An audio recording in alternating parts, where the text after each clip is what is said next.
Oh, hey. I heard you were talking about Spider-Man this week. Yeah, I was going to talk about that this week. Would it be at all possible if I could join you on the review? Well, if you want to be part of the review, you have to take off that mask. What? Why?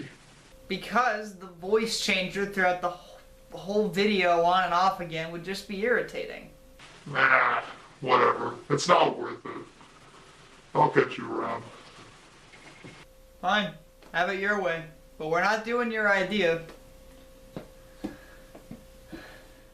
So I wanted to start off the review by saying I really love Spider-Man. I think he has one of the coolest power sets, and he's just like such a cool character. And I mean, I'm not alone on my love of Spider-Man. I mean, he is the third most popular superhero in the world, but he is definitely my favorite. But I think the reason I love Spider-Man more than any of the other Marvel heroes as much is because I was introduced to Spider-Man at a very young age, whereas I didn't really learn about any of the other Marvel superheroes until the first Iron Man movie. And, you know, I knew a couple of them, but, like, I'd be like, yeah, that's Captain America, that's Iron Man, I know that. But it's like, for the most part, the only Marvel superhero I knew and knew anything about was Spider-Man. So the reason I feel that this movie worked so well is because Marvel is very good at casting their roles. And Tom Holland is an excellent Peter Parker and an excellent Spider-Man. And that's interesting because usually you get one or the other. Tobey Maguire was a really good Peter Parker, the clumsy, geeky, nerdy man, but you didn't really buy him as Spider-Man as much. Whereas Andrew Garfield was really good at playing Spider-Man, but I didn't really buy his Peter Parker too much, because it's like he was too confident, he was too Spider-Man without being Spider-Man. And I feel like that would give him away. It's like, oh, well, the kid who's, like, walking around cocky, destroying stuff is clearly Spider-Man. But that's just how I feel. Whereas Tom Holland did a very good job at being both Peter and Spider-Man. You can see a genuine difference in his acting and how he is when he's Peter Parker and he's like, you know, he's just a nerdy, shy high school kid. And then when he's Spider-Man, it's like, you know, his personality starts coming out. He starts being like, you know, making a little more jokes and being like more amazed with the world around him and just trying to get out there and be good. And I liked that. That was a really well done job by Tom Holland. In addition to having a very strong acted main character, the villain in this film, Michael Keaton as the Vulture, is phenomenal. The way Peter and the Vulture like interact off each other, both in and out of their suits, is just so real. And it's like you can see Michael Keaton's character, like how he, like, you know, his mindset that he was in, why he decided to do what he had to do, kind of getting sick of pushed around by the man, and he was like, you know what, we're taking matters into our own hands, we're gonna deal with this. But I also like that it showed very carefully that while you can understand, you can't be like, no, that's okay to do that. It's like, no, you're still the bad guy. You still need to be stopped. That's just like the really good acting and directing. One scene in particular is the scene where Peter goes over to Liz's house to take her to the homecoming, and he sees that the Vulture is her father, and then he's like sitting there like, I have to tell somebody. But then on the way to the dance, Vulture realizes through Peter's reactions and what Liz was talking about that Peter is also Spider-Man. And it's like that moment of like, it's just so well done, so well acted, and just so well timed. Because as you, the audience, you know who the Vulture is too. So it's like when you see him and you're like, Peter knows who he is now. But now the Vulture's learning who Spider-Man is. And it's like, it just keeps building and building and building, and then it has a pretty good payoff. So in Civil War and in this film, Peter is given a spider suit from Tony Stark. And some people were a little upset because it's like, oh, that's not who Spider-Man is. Spider-Man's got to build his own costume. And it's like, well, he's a 15-year-old kid. How is he going to get the materials to build a actual battle-ready super suit?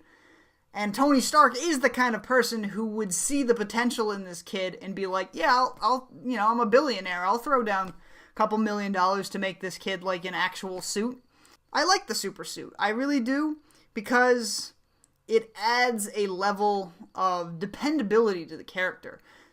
Peter is no longer independent. He is now dependent on Tony Stark, and that's what part of the story for this movie was that Peter has to learn how to be independent, but can also help the Avengers, and is like, because most of the beginning part of the film is Peter sitting around on his hands waiting for the Avengers to come to him, not knowing when the next catastrophe was going to hit, and it's just, yeah, we'll come get you. You know, he's not just completely sitting on his hands, he's still doing what he can, but he wants to do more. He wants to be an Avenger. He wants to be part of the big leagues. He doesn't, like, he sees the value in helping people on the low levels, but he wants to all the glory of being at the top and being the hero who saves the day. And part of the journey in this story, and the super suit is representative of that, of Tony taking that suit away, is for him to realize it wasn't the suit and, Tony Stark giving you these things and people giving you attention that makes you the hero that people now look up to. It's what you do with those things that people can give you and what you've been given, like the powers and stuff. It was kind of a roundabout way of saying, with great power comes great responsibility. The other thing I really like about the supersuit is that it has its own AI. It has the AI which Peter names Karen. And my God, Karen is awesome. She, is just a, regular, interface that's just, designed to do a simple job. But because Tony's really good at making AIs, it just starts to develop a personality. And it's helping Peter along and teaching him about his suit. And he's just having such a good time just bonding with Karen. It's awesome. But while I mentioned it, the moment where Tony takes back Peter's suit, I really felt that was a little forced. And I mean, throughout the movie, Iron Man kind of flip-flops all over the place. And it's no wonder that Peter is confused what Iron Man wants him to do, because after the Civil War battle, he's just like, great, you did great, kid. We'll call you when we're ready for your next mission. Only to then ignore him for 2 months. And then suddenly it's like, hey, I know there's an arms dealer. Don't get involved. Don't worry about it. But, that's it. No information of, what he's going to do about it or anything. And he just drops it. Then Peter saves his friends in D.C., and Tony's just like, hey, great job, kid. But then the boat falls in half, and Iron Man has to save the day, and he's just like, well, you know what? Now I'm really disappointed in you again. I'm going to take this suit away from you.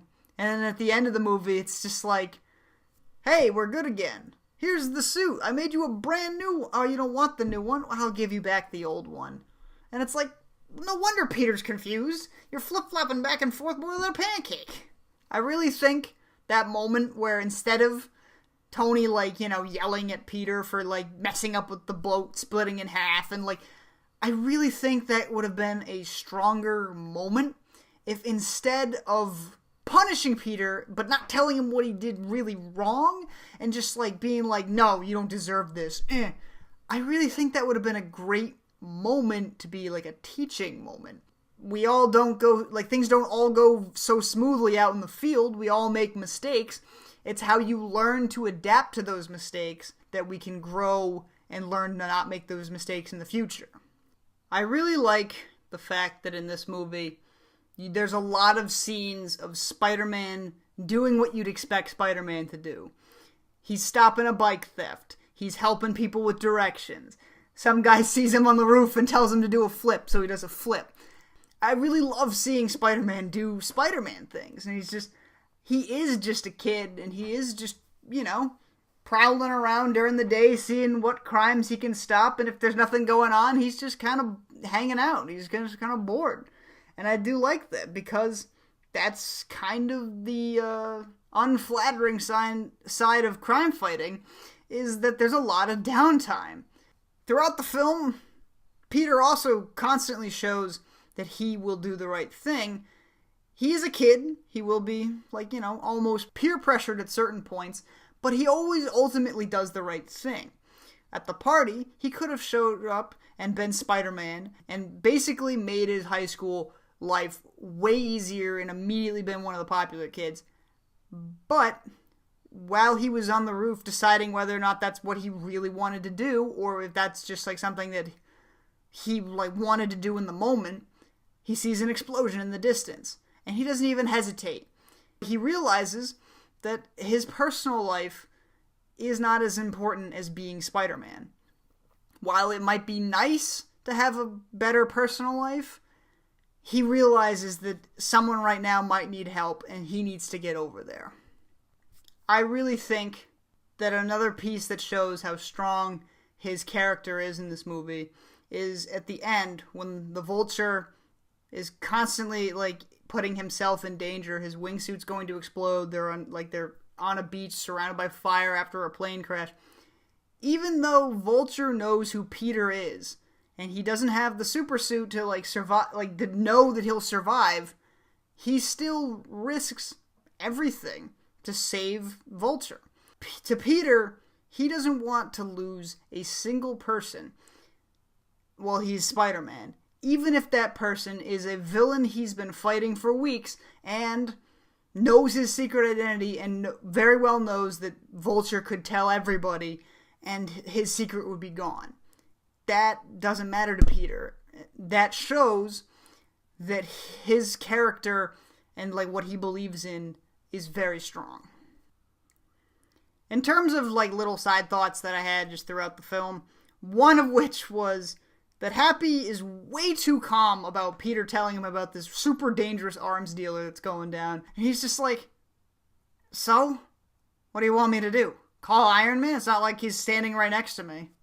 At the part where Ned realizes that Peter is Spider-Man, he had built a big model of the Death Star, and it fell on the floor. And my only thought was, there is no way they're gonna find all those Lego pieces. I don't know if any of you have ever dropped a Lego set on the floor. You can never find all the pieces. Speaking of Peter leaving messages for Tony, or through Happy, I do like that when Tony saved Peter the first time from the water, Tony made a reference to one of the messages that he had left on the phone, meaning that Tony did take the time to actually go through and listen to Peter's messages when he left them. And I thought that was very nice. And finally, for this little random thoughts segment, I really thought that when Peter was stuck under the beam at the end before he, lifted it off and went to go fight the Vulture for the last time, and there was that moment where he's stuck and he can't get out, and he remembers something that Tony said to him a couple days ago, and that gave him the motivation to push that off. I really think that would have been a perfect place to have Uncle Ben. You don't have to show him because it's the other two franchises went all Uncle Ben happy on us and whatever. You don't have to show him. You could just have a voice that has something that Uncle Ben would say, and people might not get it at first. I think that Uncle Ben would have been a more rallying call to get to access your inner strength than something your idol said to you a week ago. Overall, I really enjoyed this movie. I think it is a solid part of the Spider-Man movie family. And I really think that it's like a good mesh between both worlds, where people who are Marvel, like the Marvel Cinematic Universe fanboys, will be really happy that, like, you know, things made sense and it was all like lined up and everything and it was all connected and there's like Easter eggs. And but then the Spider-Man fans of, you know, the last two series with Tobey Maguire and Andrew Garfield, they'll be happy as well, because it's like they can see the merits that, you know, Tom Holland does bring into the role of Spider-Man. And I do believe that it was just a very well done cast, directed, and acted movie. The action scenes were all very, like, well done. They were all, like, well choreographed, well edited, effects were added very well. Everything about the film just had that level of professionalism that most Marvel movies and most Disney films bring to the table. And I think it was a very strong entry into the Spider-Man franchise. And I hope to see more of it in the future. Thank you so much for watching the video. If you liked it, don't forget to leave a like and subscribe. The next movie I will be reviewing is Jumper. It starred Hayden Christensen and didn't get very, like, you know, popular, like, views, and kind of slipped under the radar, but I really enjoyed it, and I reviewed it in my last segment of critical critiques, and I felt like that one was one that needed to be relooked at. I don't know where my phone is. I'll find it later. I'm sure it's down here somewhere. But, again, thanks for watching, and I'll see you guys next time. Take care. Now to just give myself a little call, and his phone number will be mine again.